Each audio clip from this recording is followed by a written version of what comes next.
ए very good morning student, सुप्रभात दोस्तों। Welcome to Needy Classes. Needy Classes में आपका हार्दिक स्वागत है। तो नीडी क्लासेज जो है 67th बीपीएससी के लिए क्रैश कोर्स सीरीज चला रहा है और इस क्रैश कोर्स सीरीज में हमने एक पूरा टॉपिक वाइज प्लान दिया है। वो प्लान आपको डिस्क्रिप्शन बॉक्स में मिल जाएगा। नीडी क्लासेज के कोई भी वीडियो जो उठाइए उसके डिस्क्रिप्शन बॉक्स में आपको एक लिंक मिलेगा, उस लिंक से आप PDF डाउनलोड कर लेंगे उस टॉपिक वाइज प्लान का। अब उस टॉपिक वाइज प्लान में क्या है कि ऐसा हमने प्रयास किया है कि 100% सिलेबस बीपीएससी का कवर हो जाए 90 दिनों में।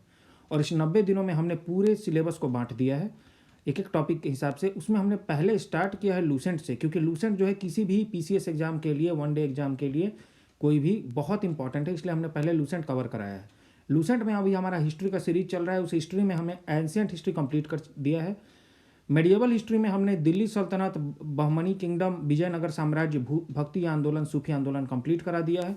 आज हम मुगल साम्राज्य से स्टार्ट करेंगे, जो कि बहुत ही इंपॉर्टेंट है मेडिएवल हिस्ट्री या मध्यकालीन इतिहास में। तो आइए शुरू करते हैं। मुगल वंश का संस्थापक बाबर था। बाबर एवं उत्तरवर्ती मुगल शासक तुर्क एवं सुन्नी मुसलमान थे।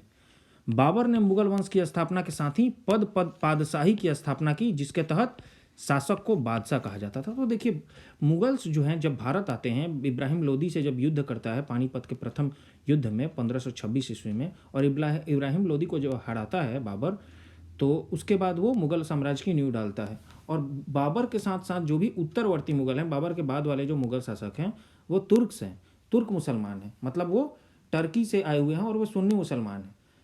और बाबर ने मुगल वंश की जो स्थापना के साथ ही पादशाही पद की स्थापना की, और इसके तहत पहले सुल्तान कहलाते थे, इसके तहत शासक जो है वो बादशाह कहलाने लगा। क्या कहलाने लगा? बादशाह कहलाने लगा। अब बाबर के बारे में हम लोग देखेंगे। तो बाबर 4 वर्षों तक राज्य कर सका, 1526 से 1530 AD तक। बाबर का जन्म फरवरी 1483 ईस्वी में हुआ था और इसके पिता का नाम उमर शेख मिर्जा था। वो फरगाना नामक छोटे राज्य के शासक थे। कहाँ के शासक थे? फरगाना के शासक थे। बाबर फरगाना की गद्दी पर 8 जून 1494 ईस्वी में बैठ गया। ठीक है, 13 साल की अल्पायु में वो फरगाना के गद्दी पर बैठ गया था बाबर भी। और बाबर ने 1507 ईस्वी में बादशाह की उपाधि धारण कर ली थी, जिसे अब तक किसी तैमूर शासक ने धारण नहीं किया था। बाबर के 4 पुत्र हुए, हुमायूं, कामरान, अस्करी तथा हिंदाल। और बाबर ने भारत पर 5 बार आक्रमण किया। बाबर का भारत के विरुद्ध किया गया प्रथम अभियान कब है? 1519 ईस्वी में यूसुफजाई जाति के विरुद्ध था। इस अभियान में बाबर ने बाजौर और भेरा को अपने अधिकार में कर लिया। किसको? बाजौर और भेरा को। तो बाबर जब स्टार्ट करता है, बाबर का शुरू से सपना था, वो हिंदुस्तान को देखता था कि मेरे को हिंदुस्तान का बादशाह बनना है। जब वो फरगाना का शासक हुआ करता था, और आखिर वो अपने सपने को पूरा करता है इब्राहिम लोदी को हराकर। उसकी अपनी कुछ समस्याएं रहती है, अपने फरगाना क्षेत्र से उसको वहाँ निर्वासित किया जाता है, वहाँ से उसे हटना पड़ता है, और फिर वो हिंदुस्तान को अपने घर के रूप में ढूंढता है। और फिर हिंदुस्तान पे एक नए साम्राज्य, मुगल साम्राज्य की स्थापना हो जाती है। पानीपत के प्रथम युद्ध में बाबर ने पहली बार तुगलमा युद्ध नीति, कौन सी युद्ध नीति थी? तुगलमा युद्ध नीति थी। और तोपखाने का प्रयोग भी इसने प्रथम युद्ध में किया। और यही कारण था कि इब्राहिम लोदी, जिसकी फौज काफ़ी बहुत बड़ी थी, लेकिन जो तुगलमा युद्ध नीति और तोपखाने के कारण कहा जाता है, प्रयोग के कारण, बाबर ने इब्राहिम लोदी को हरा दिया था। उस्ताद अली एवं मुस्तफ़ा 2 ऐसे लोग थे जो बाबर के 2 प्रसिद्ध निशानेबाज थे, और इन्होंने पानीपत के प्रथम युद्ध में भाग लिया था। अब बाबर द्वारा लड़े गए प्रमुख युद्ध हम लोग देखेंगे। तो पानीपत का प्रथम युद्ध 21 अप्रैल 1526 ईस्वी को इब्राहिम लोदी व बाबर के बीच हुआ, और परिणाम क्या हुआ कि बाबर विजयी हुआ। खानवा का युद्ध 17 मार्च 1527 ईस्वी को राणा सांगा एवं बाबर के बीच में, और इसमें भी बाबर विजयी। चंदेरी का युद्ध 29 जून 1528 मेदिनी राय और बाबर, और इसमें भी बाबर विजयी। और घाघरा का युद्ध 6 मई 1529 को अफगानों एवं बाबर के बीच में। बाबर तुर्क था, तो अफगानों से भी इनकी अच्छी बनती नहीं थी, और इसमें भी बाबर विजयी। तो परिणाम आप लोग देख लीजिए, हर युद्ध में बाबर विजयी होता है। अपने अल्पकाल में 1526 से लेके 1530 तक 4 साल के काल में भी जितने भी युद्ध किए बाबर ने, सब में उसको परिणाम क्या हुआ? विजय हासिल हुई। इब्राहिम लोदी मध्यकाल का प्रथम शासक था जो युद्ध स्थल में मारा गया। इसके साथ उसका मित्र ग्वालियर के राजा विक्रमजीत भी युद्ध स्थल में मारे गए। हुमायूं ने कोहिनूर हीरा ग्वालियर के दिवंगत राजा जो विक्रमजीत थे, उन्हीं से प्राप्त किया था, उन्हीं के परिवार से प्राप्त किया था। और बाबर को अपनी उदारता के लिए कलंदर की उपाधि, काफ़ी उदार था बाबर, और इसलिए उसको कलंदर भी कहा जाता था। बाबर ने मुसलमानों को तमगा नामक कर से मुक्त कर दिया था। किस कर से? तमगा नामक कर से। खानवा युद्ध में बाबर ने राणा सांगा के खिलाफ जिहाद का नारा दिया, और युद्ध में विजय के बाद गाजी की उपाधि धारण की। बाबर वैसे काफ़ी ही, अगर देखा जाए तो बाबर जो है काफ़ी उदार था, और कलंदर उसके पिता जो थे उमर शेख मिर्जा, वो काफ़ी उदार प्रवृत्ति के थे। इस कारण से बाबर भी काफ़ी उदार माना जाता है, परंतु वो युद्ध नीति में और वो जो कूटनीति में काफ़ी कुशल था। इसके साथ ही तो वो समझता था कि अगर कोई युद्ध जीतना है तो धर्म के आधार से अगर युद्ध को जोड़ दिया जाए तो युद्ध जीतना आसान हो जाएगा। यही कारण था कि राणा सांगा के समय युद्ध करते समय जब उसके सैनिक कमजोर पड़ रहे थे तो अपने सैनिकों को एक जगह जुटाकर उसने जिहाद का नारा दे दिया, और इसलिए युद्ध अब वो युद्ध न बनकर एक धर्म युद्ध बन गया। और इसके सैनिक इतने धर्म से उत्साहित हुए इस जिहाद के नारे से कि उन्होंने युद्ध में राणा सांगा को हरा दिया। और इसमें युद्ध में विजय होने के बाद उसने गाजी की उपाधि धारण की। 30 जनवरी 1528 ईस्वी को जहर दे देने के कारण राणा सांगा की मृत्यु हो गई। बाबर ने बंगाल के शासक नुसरत शाह के साथ 6 मई 1529 को एक दूसरे की संप्रभुता का सम्मान करने का वादा करते हुए एक संधि की, और इसके अनुसार नुसरत शाह ने अफगान विद्रोहियों को शरण न देने का वचन दिया। करीब 48 वर्ष की आयु में 26 दिसंबर 1530 ईस्वी को आगरा में बाबर की मृत्यु हो गई। प्रारंभ में बाबर के शव को आगरा के आराम बाग में दफनाया गया, लेकिन बाद में काबुल में उसके द्वारा चुने गए स्थान पर उसे दफना दिया गया। बाबर की मातृभाषा जो थी वो तुर्की थी, तुर्क था बाबर, लेकिन वो अरबी और फारसी का भी अच्छा ज्ञाता था। बाबर ने अपनी आत्मकथा बाबरनामा जो है तुर्की में इसकी रचना की है। इसका अनुवाद बाद में फारसी भाषा में अब्दुल रहीम खान खाना ने किया। तो प्रश्न पूछ देता है कि बाबरनामा की रचना किस भाषा में की गई है, तो तुर्की में की गई है, और इसका अनुवाद बाद में अब्दुल रहीम खान खाना ने फारसी में किया। अपनी आत्मकथा में बाबर ने औपचारिक बागों की योजनाओं और उसके बनाने में अपनी रुचि का वर्णन किया है। अक्सर ये बाग दीवार से घिरे होते थे तथा कृत्रिम नहरों द्वारा 4 भागों में विभाजित आयताकार अहाते में स्थित होते थे। अगर आप लोग मुगल कालीन बाग देखेंगे तो वो इस तरीके से बनाए गए हैं, और इसलिए इसको 4 भाग पद्धति कहा जाता है। कौन सी पद्धति कहा जाता है? 4 भाग पद्धति। तो ये 4 ऐसे भाग में पूरे विभाजित होते थे, आयताकार भाग में, और इसलिए इसको समान हिस्से में विभाजित थे और इसको 4 भाग कहते थे। 4 भाग बनाने की परंपरा की शुरुआत अकबर के समय में हुई। आगे देखते हैं हम लोग। बाबर को मुबैयान नामक पद्य शैली का भी जन्मदाता माना जाता है। तो क्या माना जाता है? मुबैयान नामक पद्य शैली का भी जन्मदाता। बाबर प्रसिद्ध नक्शबंदी सूफी ख्वाजा उबैदुल्ला अहरार का अनुयायी था। तो ये नक्शबंदी एक सूफी ख्वाजा अब्दुल्ला अहरार जो हैं तो उनका अनुयायी भी था, और ये बाबर का उत्तराधिकारी कौन हुआ? हुमायूं हुआ। अब हम लोग हुमायूं के बारे में पढ़ेंगे। हुमायूं 1530 से 1556 ईस्वी तक। हुमायूं का शासनकाल 26 वर्षों का है। नसीरुद्दीन हुमायूं 29 दिसंबर 1530 ईस्वी को आगरा में 23 वर्ष की अवस्था में सिंहासन पर बैठा। गद्दी पर बैठने से पहले हुमायूं एक जगह है उसको बदख्शां बोलते हैं, बदख्शां बोलते हैं, तो उसका वो सूबेदार था। अपने पिता के निर्देश के अनुसार हुमायूं ने अपने राज्य का बंटवारा अपने भाइयों में कर दिया। काफ़ी उदार था हुमायूं, और ये मानता था कि नहीं, अब जो भी राज्य है उसको अपने भाइयों में भी बांट देना चाहिए, और इसने पिता के निर्देश के अनुसार बांट दिया अपने भाइयों में भी। और इसने कामरान को काबुल और कांधार दे दिया, मिर्जा अस्करी को संभल, मिर्जा हिंदाल को अलवर और मेवाड़ की जागीरें दे दी। अपने चचेरे भाई सुलेमान मिर्जा को हुमायूं ने बदख्शां प्रदेश दिया, जहां का वो सूबेदार था। 1533 ईस्वी में हुमायूं ने दीनपनाह नामक नए नगर की स्थापना की। अब चौसा का युद्ध काफ़ी इंपॉर्टेंट है। 25 जून 1539 ईस्वी में शेर खां एक अफगान था और हुमायूं के बीच हुआ। इस युद्ध में शेर खां विजयी रहा, और इसी युद्ध के बाद शेर खां ने शेरशाह की पदवी ग्रहण कर ली। अब शेर खां जो है वो एक अफगान रहता है, और वो मुगल बादशाह हुमायूं को हरा देता है, और इसी युद्ध के बाद शेर खां ने शेरशाह की पदवी ग्रहण कर ली। और यह युद्ध कौन सा युद्ध होता है? चौसा का युद्ध पूछता है बैटल ऑफ चौसा के बारे में 25 जून 1539 ईस्वी में। अब बिलग्राम या कन्नौज युद्ध जो है 17 मई 1540 ईस्वी में शेर खां एवं हुमायूं के बीच हुआ। इस युद्ध में भी हुमायूं पराजित हुआ। शेर खां ने आसानी से आगरा एवं दिल्ली पर कब्जा कर लिया। बिलग्राम युद्ध के बाद हुमायूं सिंध चला गया, जहां उसने 15 वर्षों तक घुमक्करों जैसा निर्वासित जीवन व्यतीत किया। बिलग्राम या कन्नौज के युद्ध के बाद हुमायूं को यहाँ से भाग जाना पड़ा, और उसे निर्वासित जीवन 15 वर्ष तक जीना पड़ा। निर्वासन के समय हुमायूं ने हिंदाल के आध्यात्मिक गुरु फारसवातरी सिया, जो कि मीर बाबा दोस्त उर्फ मीर अली अकबर जामी की पुत्री हमीदा बानो बेगम से 29 अगस्त 1541 ईस्वी का निकाह कर लिया और कालांतर में यही हमीदा बानो बेगम से ही अकबर जैसे महान सम्राट का जन्म हुआ। 1555 ईस्वी में हुमायूं ने पंजाब के सूरी शासक सिकंदर को पराजित कर पुनः दिल्ली की गद्दी पर बैठ गया। तो जब आता है निर्वासन के बाद 1555 ईस्वी में हुमायूं, उस समय शेर शाह सूरी जो है उसकी मौत हो जाती है और वो फिर पंजाब के सूरी शासक सिकंदर को पराजित करता है और पुनः दिल्ली की गद्दी पर बैठ जाता है। हुमायूं द्वारा लड़े गए 4 प्रमुख युद्धों का क्रम है: देवरा का युद्ध 1531 ईस्वी में, चौसा का युद्ध 1539 ईस्वी में, बिलग्राम का युद्ध 1540 एवं सरहिंद का युद्ध 1555 ईस्वी में। 1 जनवरी 1556 ईस्वी को दीन पनाह भवन में स्थित पुस्तकालय, जिसको शेर मंडल की सीढ़ियों से गिरने के कारण हुमायूं की मृत्यु हो गई। कब हुई? 1 जनवरी 1500 मतलब साल के पहले ही दिन 1556 ईस्वी में दीन पनाह भवन में उसका पुस्तकालय था, जिसको शेर मंडल कहा जाता था, और उसकी सीढ़ियों से गिरने के कारण हुमायूं की मृत्यु हो गई। हुमायूं के बारे में इतिहासकार लेनपुल ने क्या कहा है कि हुमायूं गिरते पड़ते इस जीवन से मुक्त हो गया, ठीक उसी तरह जिस तरह तमाम जिंदगी वह गिरते पड़ते चलता रहा था। क्यों?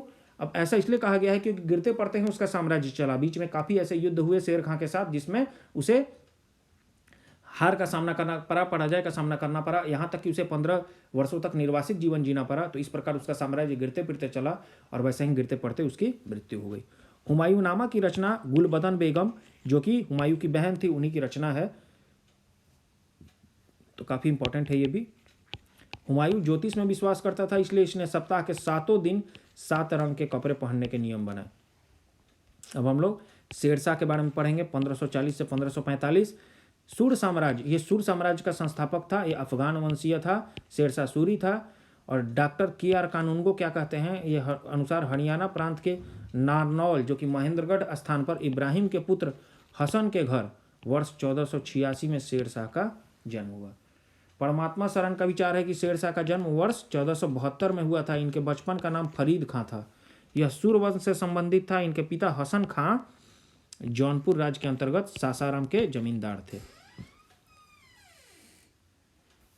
फरीद ने एक शेर को तलवार के एक ही वार से मार दिया था और उसकी इस बहादुरी से प्रसन्न होकर बिहार के अफगान शासक सुल्तान मोहम्मद बहार खां लोहानी ने उसे शेर खां की उपाधि प्रदान की। शेरशाह बिलग्राम युद्ध 1540 ईस्वी के बाद दिल्ली की गद्दी पर बैठा। शेरशाह की मृत्यु कालिंजर के जिले को जीतने के क्रम में 22 मई 1545 को हो गई। तो देखिए, शेरशाह बिलग्राम युद्ध में हरा देता है, दिल्ली की गद्दी पर बैठता है हराने के बाद, और 5 वर्षों के बाद उसकी मृत्यु हो जाती है कालिंजर के किले को जीतने के क्रम में। कब? 22 मई 1545 ईस्वी को। और मृत्यु के समय वह उक्का नाम का आग्नेयास्त्र चला रहा था और कालिंजर का शासक कीरत सिंह था। ठीक है, तो आग्नेयास्त्र से ही चलाने के समय ही उसकी मृत्यु हो जाती है, 22 मई 1545 ईस्वी को हो जाती है। हिंद तथा ईरानी वास्तुकला के समन्वय का प्रथम उदाहरण क्या है? शेरशाह का मकबरा है। तो आप अगर इंडो ईरानियन, अगर हम लोग आर्किटेक्चर के बारे में देखें या हिंद ईरानी वास्तुकला के समन्वय का अगर प्रथम उदाहरण देखें,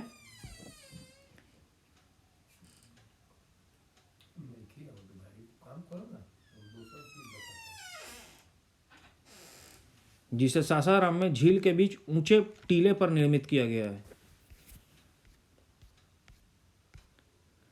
रोहतासगढ़ किला, किला कुन्हा, जो कि दिल्ली नामक मस्जिद का निर्माण शेरशाह के द्वारा किया गया था। शेरशाह ने रोहतासगढ़ के दुर्ग एवं कन्नौज के स्थान पर शेरसूर नामक नगर बसाया। शेरशाह का उत्तराधिकारी उसका पुत्र इस्लाम शाह था। शेरशाह ने भूमि की माप के लिए 32 अंक वाला सिकंदरी गज एवं सन की डंडी का प्रयोग किया। अब शेरशाह भी भूमि का नाप सिकंदरी गज की कौन है, तो सिकंदरी गज कौन खोजता है ये आप लोग कमेंट सेक्शन में बताएंगे। मतलब कि सिकंदरी गज का मतलब आविष्कारक कौन है सिकंदरी गज, और ये प्रयोग में 32 अंक वाला ये गज है, ये प्रयोग में किसके द्वारा लाया जाता है, तो शेरशाह के द्वारा लाया जाता है। और सन की डंडी का प्रयोग भी शेरशाह के द्वारा किया जाता है। शेरशाह के समय पैदावार का लगभग 1/3 भाग सरकार लगान के रूप में वसूल करती थी और इसने 178 ग्रेन चांदी का रुपया व 380 ग्रेन तांबे के दाम चलवाया। तो तांबे का जो सिक्का था उसको दाम कहा जाता था, चांदी के सिक्के को रुपया कहा जाता था। और ये भी प्रश्न पूछ देता है। उसका उत्तराधिकारी शेरशाह का इस्लाम शाह होता है और रोहतासगढ़ का किला, किला कुन्हा नामक मस्जिद का निर्माण भी शेरशाह ने करवाया था। तो इस प्रकार से शेरशाह को हम लोग देखते हैं। कबूलियत एवं पट्टा प्रथा की शुरुआत भी शेरशाह ने ही किया था। जो पट्टा प्रथा थी उसका शुरुआत भी शेरशाह ने ही किया था।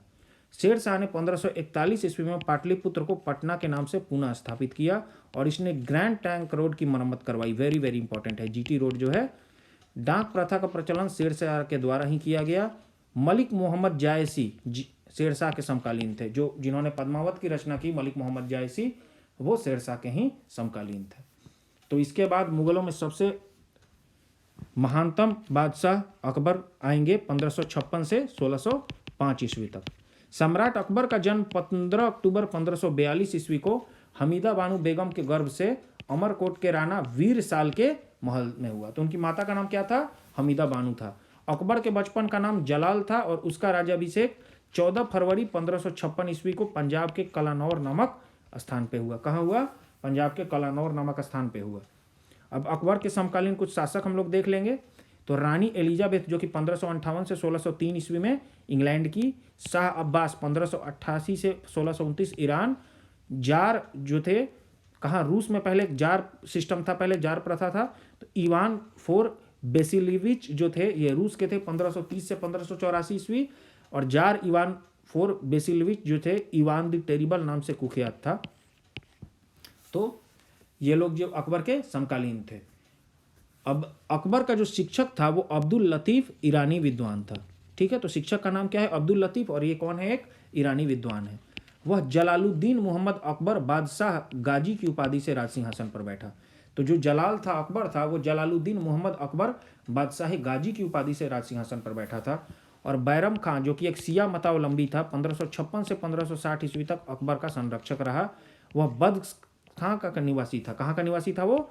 बदख्शां का निवासी था वो। ठीक है, उसे प्यार से खानी बाबा भी कहा जाता था।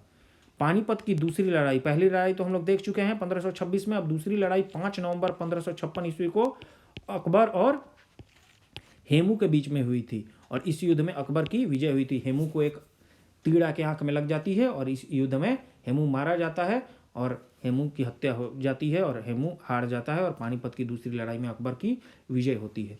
31 जनवरी 1561 को मक्का की तीर्थ यात्रा के दौरान पाटन नामक स्थान पर मुबारक खां नामक युवक ने बैरम खां की हत्या कर दी। मई 1562 में बैरम खां जो कि सिबसालार था, किसका? अकबर का, तो उसकी हत्या हो जाती है जब मुबारक खां नामक एक युवक उनकी हत्या कर देता है पाटना नामक स्थान पर, जब वो मक्का जो है अपने तीर्थ स्थल मक्का के यात्रा पे जाता है। मई 1562 में अकबर ने हरमदल से अपने को पूर्णतः मुक्त कर लिया था। हल्दी घाटी का युद्ध 18 जून 1576 ईस्वी को मेवाड़ के शासक महाराणा प्रताप एवं अकबर के बीच हुआ। इस युद्ध में अकबर विजयी हुआ। इस युद्ध में मुगल सेना का नेतृत्व किसने किया था? मान सिंह एवं आसफ खां ने किया था, और अकबर का सेनापति कौन था? मान सिंह थे। हल्दी घाटी युद्ध के समय कुंभलगढ़ राणा प्रताप की राजधानी थी, और राणा की ओर से इस युद्ध में हाकिम खां सूर के नेतृत्व में एक अफगान फौजी टुकड़ी एवं भीलों की एक छोटी सी सेना में भाग लिया था। तो देखिए कैसा युद्ध, कैसी चीज है। इस युद्ध में एक मुसलमान का जो सेनापति होता है मान सिंह होता है, और एक हिंदू का सेनापति मुसलमान होता है। हाकिम खां सूर जो होता है उसके नेतृत्व में जो है राणा प्रताप की सेना लड़ती है अकबर की सेना से, और जिसके सेनापति मान सिंह होते हैं। महाराणा प्रताप की मृत्यु 19 जनवरी 1557 ईस्वी में एक सख्त धनुष की प्रत्यंता चढ़ाते समय अंदरूनी चोट लग जाने के कारण हो गई। हल्दी घाटी के युद्ध के बाद महाराणा प्रताप ने डूंगरपुर के निकट चावड़ में अपनी नई राजधानी बनाई। तो पहले उनकी राजधानी कुंभलगढ़ थी और बाद में उन्होंने चावड़ में अपनी नई राजधानी बनाई। महाराणा प्रताप के घोड़े का नाम चेतक था, काफी प्रसिद्ध उनका घोड़ा है, और उनके हाथी का नाम राम प्रसाद था। दीन इलाही धर्म का प्रधान पुरोहित कौन था? अकबर था। तो अकबर ने अपना एक नया धर्म ही चलाया। अकबर जो है वो मतलब धार्मिक असहिष्णुता को मानने वाला व्यक्ति कहा जा सकता है अकबर को, और बहुत सारे धर्मों के अच्छी अच्छी चीज़ों को मिलाकर उसने सोचा कि एक नया धर्म ही चला देते हैं, और उसने दीन इलाही नामक धर्म को चलाया। लेकिन दीन इलाही धर्म स्वीकार करने वाला प्रथम एवं अंतिम हिंदू शासक राजा बीरबल था। महेश दास नामक ब्राह्मण को राजा बीरबल की पदवी दी गई थी, जो हमेशा अकबर के साथ रहता था। तो बीरबल के बारे में आप सब जानते हैं, काफ़ी चतुर ब्राह्मण थे बीरबल। अकबर ने जैन धर्म के जैनाचार्य हरि विजय सूरी को जगत गुरु की उपाधि प्रदान की थी। अकबर ने शाही दरबार में एक अनुष्ठान के रूप में सूर्योपासना शुरू करवाई। तो आप देख सकते हैं कि अकबर को अगर कहा जाए, अकबर जानते थे कि धर्म जो है, क्योंकि भारत एक ऐसा प्रदेश है जहाँ विभिन्न विभिन्न संप्रदाय के लोग रहते हैं, और अगर एक महान बादशाह बनना है, एक ऐसा बादशाह बनना है जो लोगों के मन में बसे, तो इसके लिए जरूरी होगा कि हर धर्म को समान सद्भावना के रूप में देखा जाए, हर धर्म को समान तरीके से देखा जाए, हर धर्म में सद्भावना बढ़ाने का प्रयास किया जाए। और इसी कारण से आप देखेंगे कि जैनाचार्य हरिविजय सूरी को जगत गुरु की उपाधि प्रदान करता है अकबर। शाही दरबार में एक अनुष्ठान के रूप में सूर्योपासना शुरू करवाता है। अब राजस्व प्राप्ति की जब्ती प्रणाली जो है अकबर के शासनकाल में प्रचलित थी। अकबर के दीवान राजा टोडरमल थे, जो कि खत्री जाति ने 1580 ईस्वी में 10 साला बंदोबस्त व्यवस्था लागू की। प्रश्न पूछता है कि 10 साला बंदोबस्त किसके राज्यकाल में? तो ये अकबर के राज्यकाल में, और किसके द्वारा? राजा टोडरमल के द्वारा। गुजरात विजय के दौरान अकबर सर्वप्रथम पुर्तगालियों से मिला और यहीं उसने सर्वप्रथम समुद्र को देखा। गुजरात अभियान को इतिहासकार स्मिथ ने संसार के इतिहास का सबसे सर्वाधिक द्रुतगामी आक्रमण कहा है। अकबर के दरबार के प्रसिद्ध चित्रकार अब्दुल समद थे, और अकबर का दरबार का प्रसिद्ध संगीतकार कौन था? तानसेन था। ठीक है, अब हम लोग अकबर द्वारा जीते गए कुछ प्रदेश के बारे में पढ़ेंगे। तो सबसे पहले मालवा, ये इसके शासक बाज बहादुर थे, और 1561 में अकबर ने जीत लिया। सेनापति पीर मोहम्मद या आधम खां कहिए। चुनार, जो कि अफगानों का शासन था यहाँ 1562 में, अब्दुल्ला खां इनका सेनापति रहता है। आमेर, भारमल राजा रहते हैं यहाँ 1562 में, स्वेच्छा से अधीनता स्वीकारी। मेड़ता, जयमल है, सरफुद्दीन सेनापति रहता है 62 में। गोंडवाना, वीर नारायण एवं दुर्गावती, आसफ खां रहता है सेनापति 1564 में। मेवाड़, उदय सिंह एवं राणा प्रताप, स्वयं अकबर जो है सेनापति रहता है, और मानसिंह एवं आसफ खां 1576 में। रणथंबोर, तो देखिए रणथंबोर जो है वहाँ सूरजनहारा रहते हैं। भगवान दास एवं अकबर जो है मिलकर 1569 में हराते हैं। कलिंजर, राजा रामचंद्र का शासन रहता है मजनू खां काकसा के नेतृत्व में 1569। तो काफ़ी लंबा लिस्ट है, ये पूरा लिस्ट आपको याद करने की आवश्यकता नहीं है। मारवाड़, राव चंद्रसेन 1570 में स्वेच्छा से अधीनता स्वीकारी। जैसलमेर, रावल हरि राय 1570 में स्वेच्छा से अधीनता स्वीकारी। बीकानेर, कल्याणमल 1570 स्वेच्छा से अधीनता स्वीकारी। गुजरात, मुजफ्फर खां तृतीय 1571 सम्राट अकबर। बिहार एवं बंगाल, दाऊद खां के द्वारा 1574 से 76 में मुनीम खां खान खाना। काबुल जो है वो हकीम मिर्जा 1581 में, मानसिंह एवं अकबर। और कश्मीर जो है वो यूसुफ याकूत खां 1586 में, भगवान दास एवं कासिम खां। तो देखिए पूरा भारत लगभग कवर हो जा रहा है इसमें। उड़ीसा जो है निसार खां 1592 में, मानसिंह। सिंध जो है जानी बेग 1593 अब्दुल रहीम खान खाना। बलूचिस्तान जो है पन्नी अफगान के शासन में था 1595 में, मीर मासूम जो है उनके सैन्य नेतृत्व में अकबर जो है जीतता है। कांधार मुजफ्फर हुसैन के शासन में रहता है, शाहबेग के नेतृत्व में इसको जीता जाता है 1595 में। अब दक्षिण भारत के कुछ प्रदेश हैं। खान देश, अली खां शासक होते हैं। दौलताबाद, चांद बीबी होती हैं। अहमदनगर, बहादुर शाह चांद बीबी। और असीरगढ़, मीरन बहादुर। तो मुगल सेनापति जो है खान देश स्वेच्छता से अधीनता स्वीकारती है। और मुगल सेनापति जो है मुराद अब्दुल रहीम खान खाना, अबुल फजल अकबर जो है वो दौलताबाद को हराते हैं 1599 में। असीरगढ़ जो मीरन बहादुर के अकबर या अकबर का अंतिम अभियान था 1601 में। अकबर के कुछ महत्वपूर्ण कार्य, ये टेबल काफ़ी इंपॉर्टेंट हो जाता है। तो दास प्रथा का अंत इन्होंने 1562 में किया। अकबर को हरमदल से मुक्ति 1562 में। तीर्थ यात्रा पर एक कर समाप्त कर देता है, जो हिंदुओं की तीर्थ यात्रा पर कर लगाए जाते थे 1563 में। जजिया कर समाप्त करता है 1564 में। फतेहपुर सिकरी की स्थापना करता है। राजधानी का आगरा से फतेहपुर सिकरी हस्तांतरण, जब गुजरात विजय करके अकबर लौटता है तो फतेहपुर सिकरी की स्थापना करता है, और राजधानी को आगरा से फतेहपुर सिकरी स्थानांतरित करता है, और ये 1571 में ऐसा होता है। इबादत खाने की स्थापना 1575। अब इबादत खाना एक ऐसा जगह था जहाँ विभिन्न धर्म और संप्रदाय के जो अलग अलग विद्वान थे वो यहाँ उपस्थित होते थे और वाद विवाद करते थे वहाँ 1575 में। इबादत खाना में सभी धर्मों के लोगों के प्रवेश की अनुमति थी 1578 में। मजहर की घोषणा 1579 में। दीन इलाही की स्थापना 1582 में। इलाही संवत की शुरुआत 1583 में। राजधानी लाहौर में स्थानांतरित 1585 में। तो इस प्रकार अकबर के विभिन्न कार्यों को हम लोगों ने देख लिया। दशवंत एवं बसावन जो थे अकबर के दरबार के चित्रकार थे। इंपॉर्टेंट है। अकबर के शासनकाल के प्रमुख गायक तानसेन, बाज बहादुर, बाबा रामदास एवं बैजू बाबरा थे। अकबर की शासन प्रणाली की प्रमुख विशेषता मनसबदारी प्रथा थी। अकबर के समकालीन प्रसिद्ध सूफी संत शेख सलीम चिश्ती थे। अकबर की मृत्यु 16 अक्टूबर 1605 ईस्वी को हुई। इसे आगरा के निकट सिकंदरा में दफनाया गया। स्थापत्य कला के क्षेत्र में अकबर की महत्वपूर्ण कृतियां क्या क्या है, तो दिल्ली में हुमायूं का जो मकबरा है, आगरा का लाल किला, फतेहपुर सीकरी में शाही महल, दीवाने खास, पंचमहल, बुलंद दरवाज़ा, जोधाबाई का महल, इबादत खाना, इलाहाबाद का किला और लाहौर का किला। तो इतने ऐसे स्थान हैं जो अकबर के द्वारा स्थापत्य कला के नमूने हैं। अकबर के दरबार को सुशोभित करने वाले 9 रत्न थे। कौन कौन थे?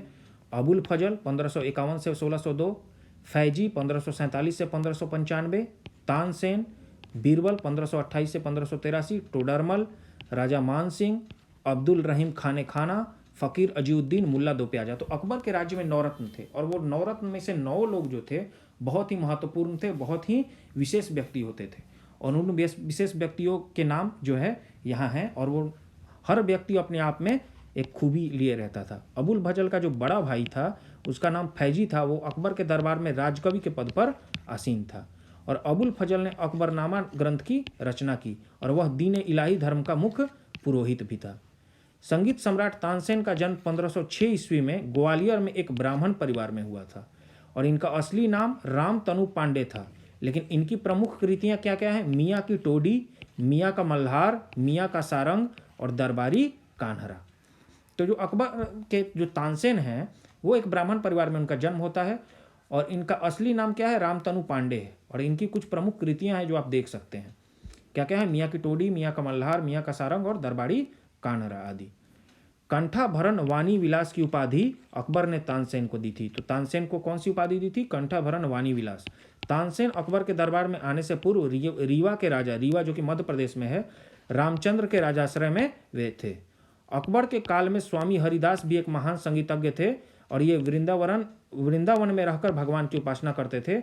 एक मत के अनुसार हरिदास जो थे वो तानसेन के गुरु थे, जबकि कुछ विद्वान जो है हरिदास एवं तानसेन दोनों को मानसिंह तोमर का शिष्य बतलाते हैं। यह भी प्रचलित है कि हरिदास का गाना सुनने के लिए अकबर को इनकी कुटिया पर जाना पड़ा क्योंकि इन्होंने अकबर के दरबार में जाने से मना कर दिया था और इनका कहना था कि वे केवल अपने भगवान के लिए ही गाते हैं, दरबार से उनका कोई सरोकार नहीं। अकबर ने भगवान दास जो कि आमेर के राजा भारमल के पुत्र थे उनको अमीर उल उमरा की उपाधि दी थी। किसकी उपाधि? अमीर उल उमरा की। और यूसुफ जाइयों के विद्रोह को दबाने के दौरान बीरबल की हत्या हो गई। क्यों हत्या हो गई बीरबल की? क्योंकि यूसुफ जाई के विद्रोह को दबाने के लिए बीरबल को भेजा गया था, वहाँ उनकी हत्या हो गई। 1602 ईस्वी में सलीम जो थे, जहांगीर जिनको कहा जाता था, जो अकबर के पुत्र हैं, के निर्देश पर दक्षिण से आगरा की ओर आ रहे अबुल फजल को रास्ते में वीर सिंह बुंदेला नामक सरदार ने हत्या कर दी। मुगल सम्राट अकबर ने अनुवाद विभाग की स्थापना की।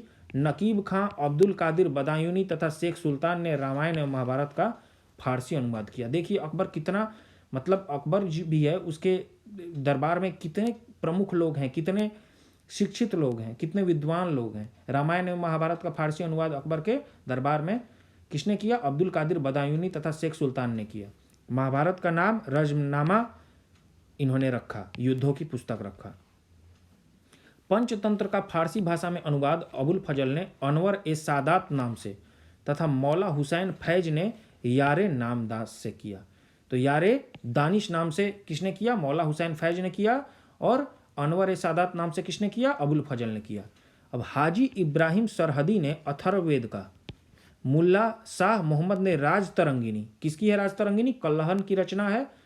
अब्दुल रहीम खान खाना ने तुजू के बाबरी का तथा फैजी ने लीलावती का फारसी में अनुवाद किया। देखिए विभिन्न जो भी ग्रंथ हैं, जो भी पुस्तक हैं, उनका अनुवाद किया जा रहा है फारसी में। फैजी ने नल दमयंती जो कि सूरदास द्वारा रचित है, कथा का फारसी में अनुवाद कर उसका नाम सहेली रखा।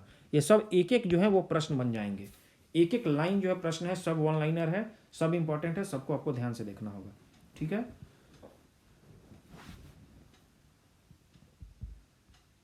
अब हम लोग आगे देखेंगे। भागवत पुराण का अनुवाद फारसी में किसने किया? टोडरमल ने किया। और अब्दुल कादिर बदायूनी ने सिंहासन बतीसी का अनुवाद फारसी में किया। ज्योतिष के प्रसिद्ध ग्रंथ के कौन से हैं? तजक एवं तुजुक का फारसी में अनुवाद जहाने जफर नाम से मोहम्मद खां गुजराती ने किया। तो देखिए इसमें एक एक पॉइंट जो है काफ़ी इंपॉर्टेंट है, और इस सारे पॉइंट्स को आपको करना क्या होगा, निकालना होगा। इसमें से एक एक पॉइंट को आपको निकालना होगा और फिर समझना होगा कि कौन किसकी रचना है, उसको बार बार सुनना होगा, तब आपको वो कंठस्थ हो जाएगा। अकबर के काल को हिंदी साहित्य का स्वर्ण काल कहा जाता है। अकबर ने बीरबल को कवि प्रिय एवं नरहरि को महापात्र की उपाधि प्रदान की है। बुलंद दरवाजा का निर्माण अकबर ने गुजरात विजय के उपलक्ष्य में करवाया था। 4 बाग बनाने की परंपरा अकबर के समय में ही शुरू हुई थी, और अकबर ने सीरी कलम की उपाधि अब्दुस समद को एवं जड़ी कलम की उपाधि मोहम्मद हुसैन कश्मीरी को दिया। मुगलों की राजकीय भाषा क्या थी, फारसी थी। राजकीय भाषा फारसी थी, आम लोग जो है उर्दू का प्रयोग करते थे। हिंदी लेकिन अपने चरमोत्कर्ष पर पहुंची अकबर के काल में, और अकबर जो है नक्कारा, जो कि नगारा नामक वाद्य यंत्र बजाता था। तो यहाँ अकबर जो है वो समाप्त हो जाता है अकबर का काल, और अब यहाँ जहांगीर का काल शुरू होता है 1605 से 1627 ईस्वी में। तो अकबर का उत्तराधिकारी सलीम हुआ, जो 24 अक्टूबर 1605 को नूरुद्दीन मोहम्मद जहांगीर बादशाह गाजी की उपाधि धारण कर गद्दी पर बैठा। जहांगीर का जन्म 30 अगस्त 1569 में 1569 एडी में हुआ था। अकबर ने अपने पुत्र का नाम सलीम जो है सूफी संत शेख सलीम चिश्ती के नाम पर रखा। जहांगीर को न्याय की जंजीर के लिए याद किया जाता है, न्याय की जंजीर, ठीक है, द चेन ऑफ जस्टिस के लिए जहांगीर को। यह जंजीर सोने की बनी थी, जो आगरा के किले के शाहबुर्ज एवं यमुना तट पर स्थित पत्थर के खंभे में लगवाई हुई थी। तो जिसको भी लगता था कि न्याय चाहिए, वो सीधा उस चेन को खींचता था, और उससे जो है एक घंटी बंधी होती थी, और उससे पता चल जाता था जहांगीर को कि कोई आया है फरियादी, जो कि न्याय की गुहार के लिए आया है। जहांगीर द्वारा शुरू की गई तुजू के जहांगीरी नामक आत्मकथा को पूरा करने का श्रेय मोतबिंद खां को है। जहांगीर के सबसे बड़े पुत्र कौन थे, खुसरो थे, और इन्होंने 1606 ईस्वी में अपने पिता के विरुद्ध विद्रोह कर दिया। खुसरो और जहांगीर की सेना के बीच युद्ध जालंधर के निकट भैरावल नामक मैदान में हुआ। खुसरो को पकड़कर कैद में डाल दिया गया। खुसरो की सहायता देने का कारण जहांगीर ने सिखों के 5वें गुरु कौन थे, अर्जुन देव को फांसी दिलवा दी। खुसरो गुरु से गोविंदवाल में मिला था। किससे, गुरु अर्जुन देव से गोविंदवाल में मिला था। अहमदनगर के वजीर मलिक अंबर के विरुद्ध सफलता से खुश होकर जहांगीर ने खुर्रम को, जो कि शाहजहां की उपाधि प्रदान की। तो उनका एक पुत्र था खुर्रम, और उनको शाहजहां की उपाधि प्रदान करता है, क्योंकि अहमदनगर के वजीर जो है मलिक अंबर के विरुद्ध सफलता प्राप्त करता है खुर्रम, और फिर उसको शाहजहां की उपाधि मिलती है। 1622 ईस्वी में कंधार मुल्कों के हाथ से निकल गया। कौन निकला, कंधार निकला, मुगलों के हाथ से निकल गया, और शाह अब्बास ने इस पर अधिकार कर लिया। क्या किया, शाह अब्बास ने इस पर अधिकार कर लिया। अब हम लोग नूरजहां के बारे में पढ़ेंगे। काफ़ी इंपॉर्टेंट है नूरजहां भी। क्यों, क्योंकि नूरजहां ईरान निवासी मिर्जा गयास बेग की पुत्री होती हैं नूरजहां, और इनका वास्तविक नाम क्या था, मेहरुन्निसा था। 1594 में नूरजहां का विवाह अली कुली बेग से संपन्न हुआ। जहांगीर ने एक शेर मारने के कारण अली कुली बेग को शेर अफगान की उपाधि प्रदान की। 1607 में शेर अफगान की मृत्यु जब हो जाती है, तो उसके बाद मेहरुन्निसा अकबर की विधवा सलीमा बेगम की सेवा में नियुक्त हुई। सर्वप्रथम जहांगीर ने नौरोज त्योहार के अवसर पर मेहरुन्निसा को देखा, और उसके सौंदर्य पर मुग्ध होकर जहांगीर ने मई 1611 में उससे विवाह कर लिया। तो कौन थी ये मेहरुन्निसा या नूरजहां, तो नूरजहां जो थी वो अली कुली बेग की बीवी थी, और उनकी विधवा बन जाती हैं, और बाद में वो जो है नौरोज त्यौहार पे मेहरुन्निसा को देखता है, और उनके सौंदर्य पर मुग्ध होकर वो विवाह कर लेता है। विवाह के पश्चात जहांगीर ने उसे नूर महल एवं नूरजहां की उपाधि प्रदान की। नूरजहां के सम्मान में जहांगीर ने चांदी के सिक्के जारी किए। जहांगीर ने गियास बेग को शाही दीवान बनाया एवं इत्मादुद्दौला की उपाधि दी, और जहांगीर के शासन काल में ईरानियों को उच्च पद प्राप्त हुए। इसी कारण से, क्यों, नूरजहां के कारण।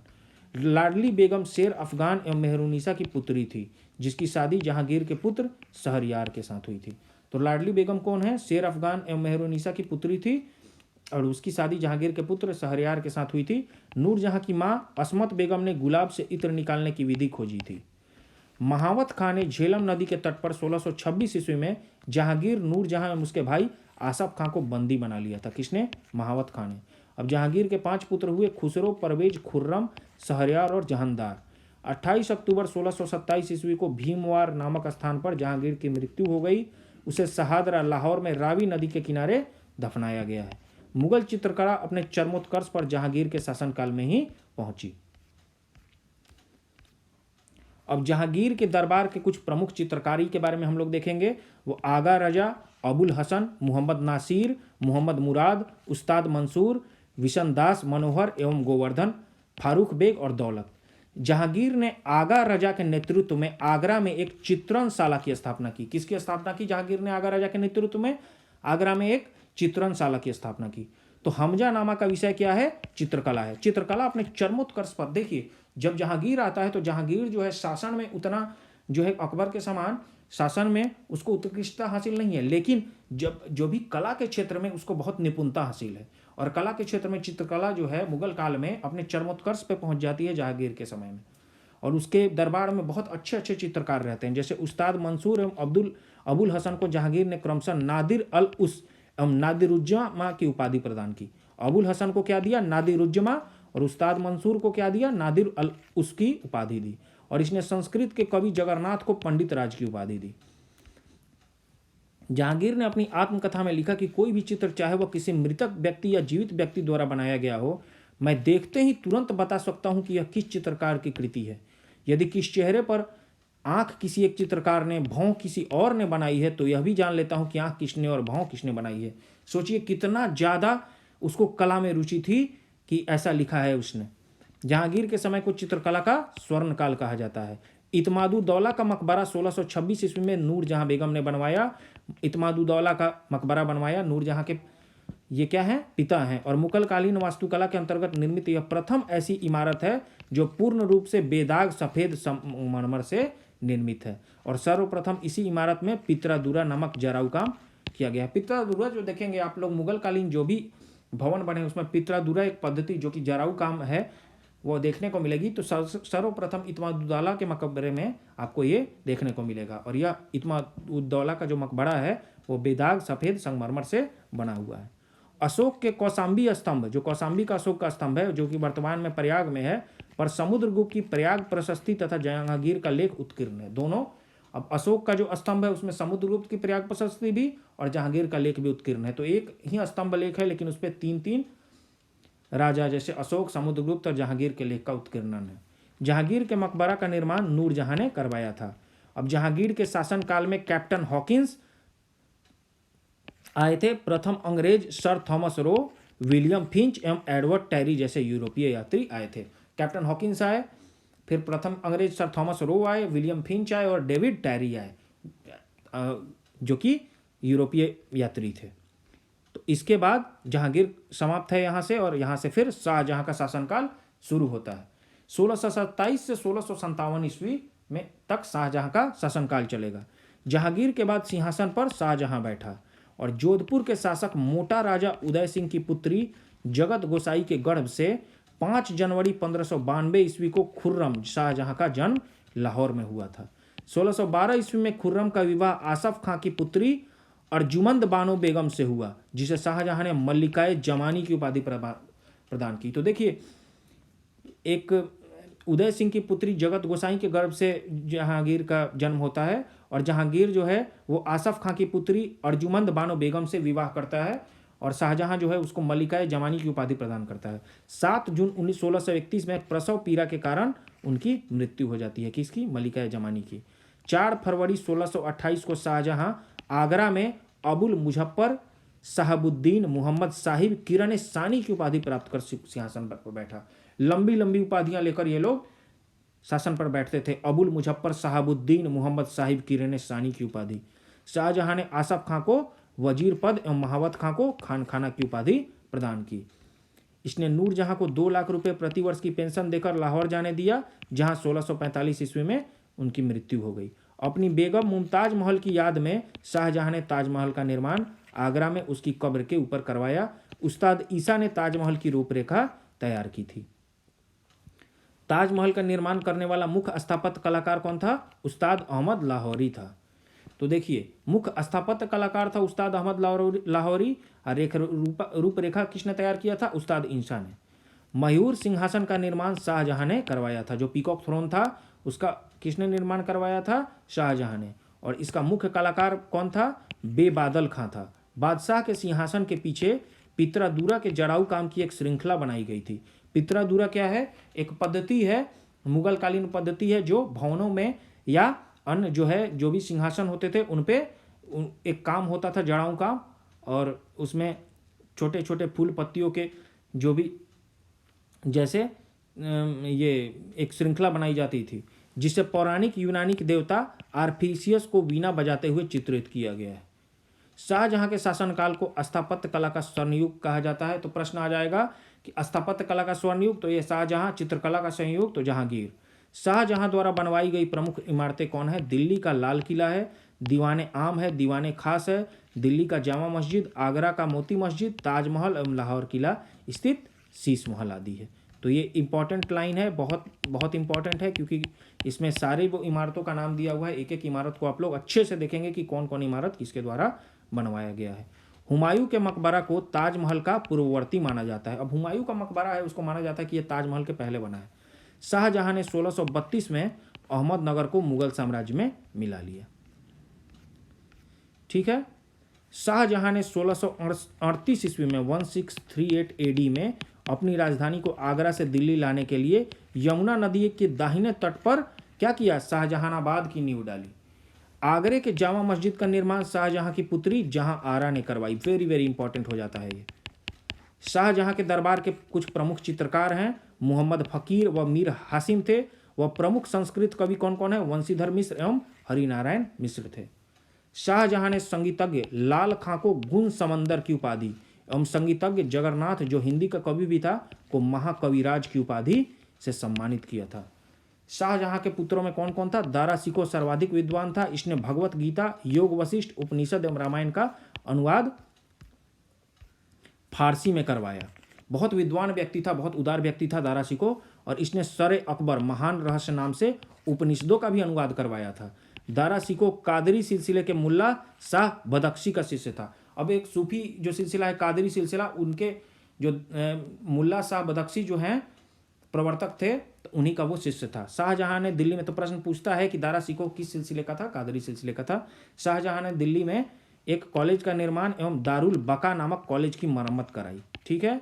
सितंबर 1657 ईस्वी में शाहजहां को गंभीर रूप से बीमार पड़ने और मृत्यु का अफवाह फैलने के कारण उसके पुत्रों के बीच क्या हुआ? उत्तराधिकार का युद्ध प्रारंभ हो गया। पहले जो है जब भी कोई सुल्तान मरने की स्थिति में होता था या मर जाता था, तो पुत्रों के बीच उत्तराधिकार का युद्ध प्रारंभ होता था, और वैसा ही इसमें भी हुआ।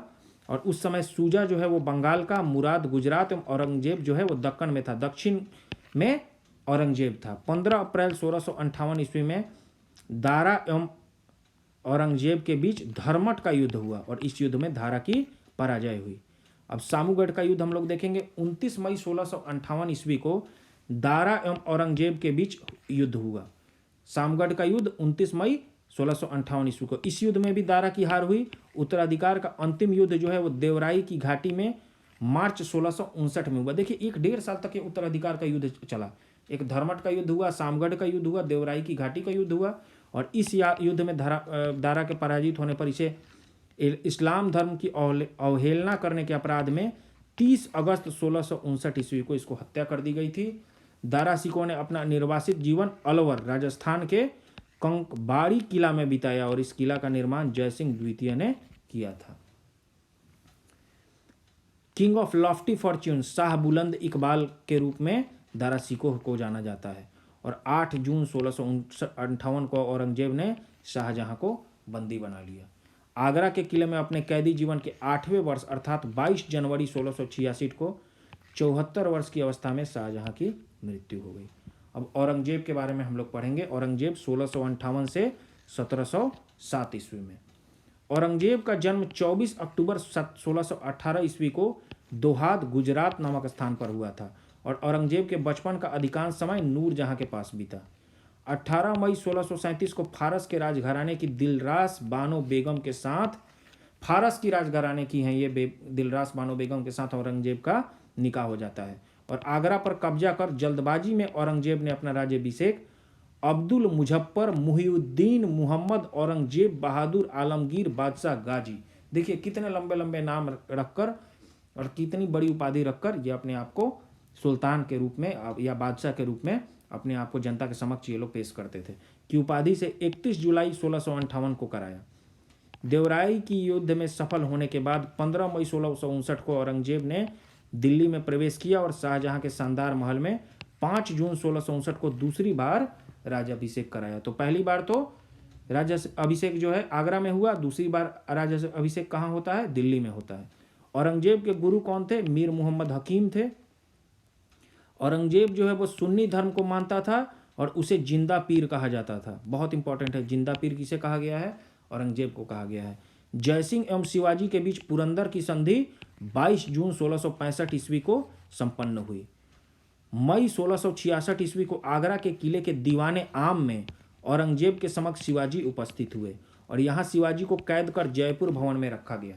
तो शिवाजी औरंगजेब के समकालीन थे। शिवाजी और औरंगजेब के बीच जो है बहुत सही मतलब युद्ध का वर्णन है और शिवाजी को कैद करता है, जयपुर भवन में रखता है औरंगजेब। और यहाँ इस्लाम नहीं स्वीकार के कारण सिखों के 9वें गुरु फिर तेज बहादुर की हत्या भी औरंगजेब कराता है। 1675 ईस्वी में दिल्ली में करवा देता है। तो कैद से निकल जाते हैं, उसकी भी एक कहानी है शिवाजी।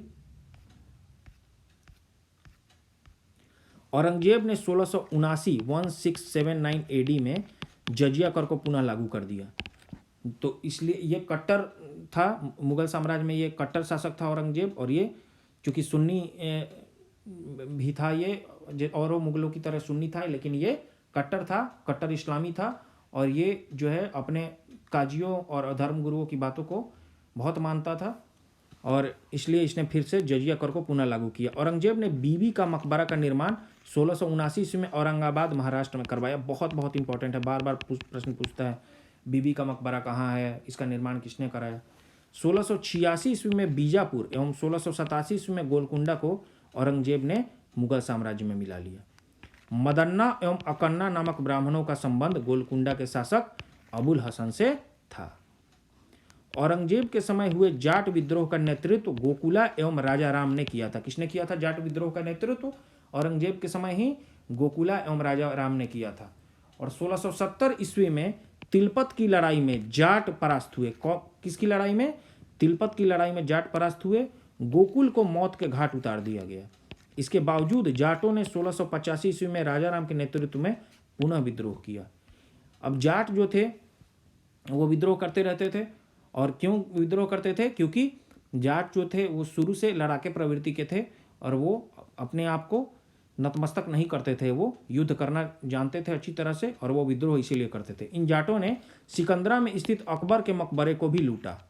भरतपुर राजवंश की नींव औरंगजेब के शासनकाल में जाट नेता राजाराम के भतीजा चूड़ामन ने की। चूड़ामन काफ़ी प्रसिद्ध होंगे, जब आप मुगल साम्राज्य के बाद के शासकों के समय भी देखेंगे तो उस समय चूड़ामन प्रसिद्ध होंगे। तो भरतपुर राजवंश की नींव जो है औरंगजेब के शासनकाल में जाट नेता राजाराम के भतीजा कौन हुए? चूड़ामन। तो इन्होंने भरतपुर राजवंश की नींव रखी। ठीक है। औरंगजेब के समय में हिंदू मनसबदारों की संख्या लगभग कितनी थी? 337 थी, जो अन्य मुगल सम्राटों की तुलना में अधिक थी। अब देखिए औरंगजेब भी बहुत ज़्यादा हिंदू मनसबदारों को रखता है 300, क्योंकि ये भी जानता है कि जब राज्य चलाना है तो अपने दरबारियों में हिंदू मुसलमान सबको रखना होगा। औरंगजेब सर्वाधिक हिंदू अधिकारियों की नियुक्ति करने वाला मुगल सम्राट था। Very very important. सर्वाधिक हिंदू अधिकारियों की नियुक्ति करने वाला सम्राट कौन था? तो हम लोग सोचेंगे कि नहीं औरंगजेब तो हो ही नहीं सकता है, वो तो कट्टर इस्लामिक था, लेकिन नहीं, ऐसा यही औरंगजेब ही है। औरंगजेब का पुत्र अकबर ने दुर्गादास के बहकावे में आकर अपने पिता के खिलाफ विद्रोह किया था। औरंगजेब ने कुरान को अपने शासन का आधार बनाया। इसने सिक्के पर कलमा खुदवाया। नौरोज का त्यौहार मनाना, भांग की खेती करना, गाना बजाना, झरोखा दर्शन, तुलादान प्रथा। तो ये तुलादान प्रथा क्या है? इस प्रथा में सम्राट को उसके जन्मदिन पर सोने चांदी अन्य वस्तुओं में तौलने की प्रथा थी। हिंदू राजाओं के माथे पर अपना हाथ से तिलक लगाना, जिसे अकबर ने प्रारंभ किया था। सती प्रथा आदि पर प्रतिबंध लगा दिया। वेश्याओं को शादी करने अथवा देश छोड़ देने के आदेश दिए और दरबार में होली, दिवाली आदि त्यौहार मनाने बंद कर दिए। औरंगजेब ने दरबार में संगीत पर पाबंद लगा दी तथा सरकारी संगीतज्ञों को अवकाश दे दिया गया। भारतीय शास्त्रीय संगीत पर फारसी में सबसे अधिक पुस्तकें औरंगजेब के ही शासनकाल में लिखी गई हैं। तो इसने संगीत पर पाबंदी लगा दी, सरकारी संगीतज्ञों को अवकाश दे दिया और भारतीय शास्त्रीय संगीत पर फारसी में सबसे अधिक पुस्तकें किसने लिखी है? औरंगजेब के ही शासनकाल में लिखी गई है। औरंगजेब स्वयं वीणा बजाने में दक्ष था। औरंगजेब ने 1665 ईस्वी में हिंदू मंदिरों को तोड़ने का आदेश दिया। इसके शासनकाल में तोड़े गए प्रमुख मंदिर कौन कौन है?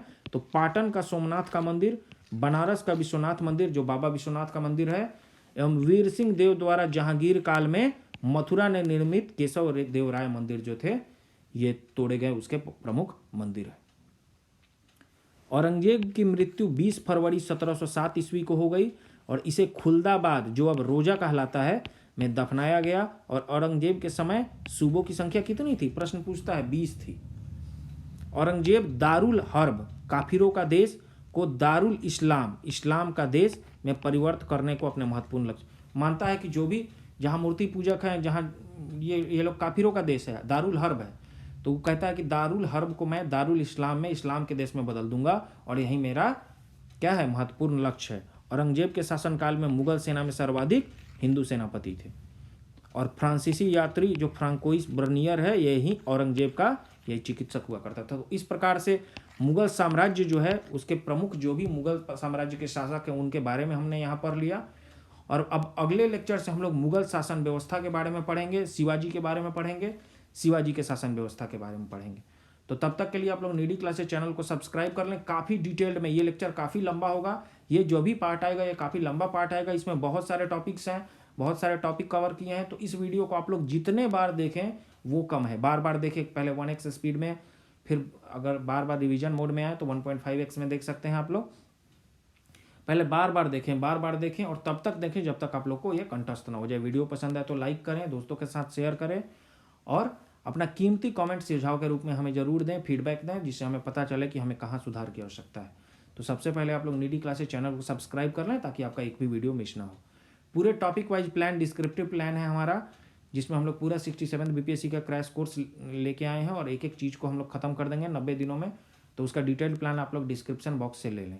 तो अगले वीडियो में मुगल शासन व्यवस्था में को शुरू करेंगे हम लोग, जो कि हमारा लूसेंट का मेडिएवल हिस्ट्री का सीरीज होगा, लूसेंट हिस्ट्री सीरीज में। तो तब तक के लिए धन्यवाद।